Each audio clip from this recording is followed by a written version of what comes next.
ए ठुलै भइसकेको छ नि त तपाईँको छोराछोरीहरू त है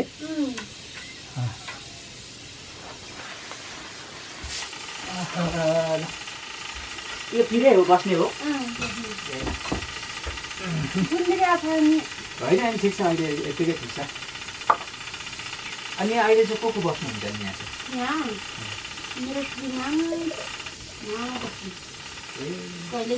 चाहिँ तपाईँहरू चाहिँ 12 महिना यही हो वर्षभरि नै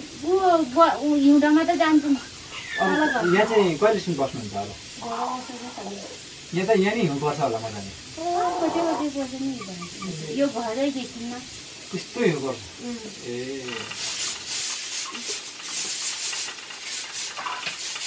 अनि यहाँ सबैभन्दा राम्रो देखिने चाहिँ कुन महिनामा हुन्छ उमा के अरे चैत वैशाख हुन्छ चैत वैशाखमा मौसम सफा हुन्छ होला होइन सफा हुन्छ फेरि त्यो बुढा ए लाली बुढा बिचमा फुल्छ हजुर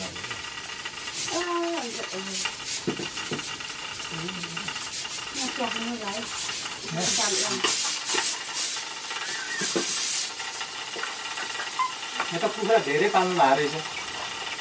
थोरै छ